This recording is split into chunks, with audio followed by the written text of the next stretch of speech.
Hi guys, come on in. This is Miss Rjasko's newspaper class, and not many kids are here today because they're out for walking pneumonia. Literally. Me. And me. Okay. Right here is just my boards. I always have all my classes up here, which I do teach quite a few classes. I always have up things that they need to know in school, such as technology, where they can have tutoring, any upcoming events or important information I love to throw up front for students. And then the awesome board, usually with instructions to tell kiddos, hey, what do you need to get out and get working on just for the beginning of class to get us going. Around my boards I have some mood lighting. I hate harsh lighting, and I know a lot of kids do. It can bother them, and it just makes the room a little bit more cozy. Additionally, up front have my books and a ton of materials. Students, if they just ask to use, they can. I love having my Once an Appleman, Always an Appleman up front. That's so kids kind of hear a little bit about the spirit of our school when they're in my classroom. And then posters of my students' work. That's some of my favorite things to put up in my room and decorate, which you'll see everywhere in the room at some point. It's one of my favorite things to have in my room.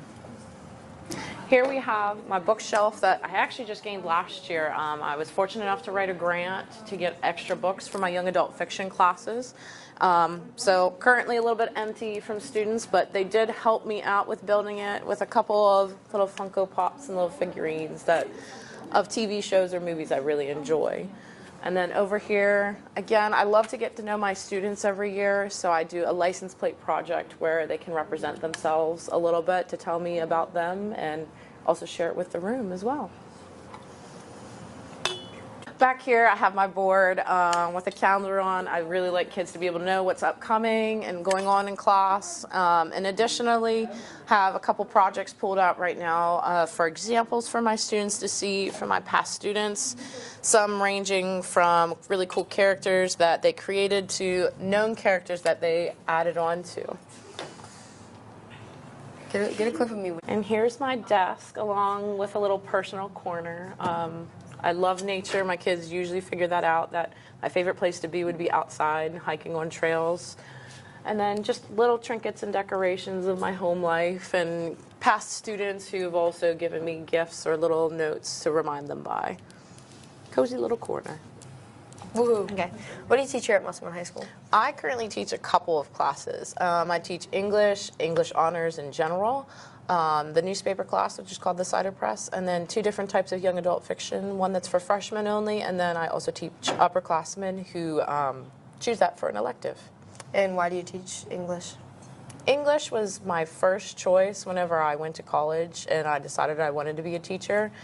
English just spoke to me when I was in school. I really enjoyed the class and all the teachers I always had, and I knew that for some reason that would be the content that I could teach the best. And what inspires you to teach? What inspires me to teach, pretty similar to the last one, that I had really amazing teachers. All throughout my schooling, they were the teachers that stuck out. I can remember every single one of their names. They always pushed me to do the best that I could. Additionally, those were the teachers that helped me understand that there was a tutoring opportunity to work with kids when I was in high school. That tutoring opportunity, I really found out, like, hey, I enjoy helping others, and if I really enjoy the content and I know I like to help people, then this is the exact path that I want to take. Mm-hmm. And what did you do before becoming a teacher?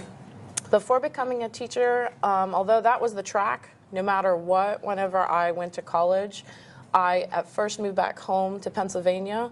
They didn't have any job openings, so I took whatever job I could. So long-term substitute teaching. I actually long-term substitute taught for history, and then I also did English before I got my job down here. Because I had met my husband at that time and knew the area through attending college at Shepherd. That meant I was like, hey, well, I know the area. I applied and I got in here at Musselman. Mm-hmm. And why did you switch? That switch was important just because teaching is what I really wanted to do. I wanted my own classroom, and although doing long-term substituting was nice and I was near my family, I just really wanted to be in the classroom and have my own room to design and plan my own lesson plans and my own teaching. Bye, Regan. See you next time. Thank you for watching Shh News. See you next time.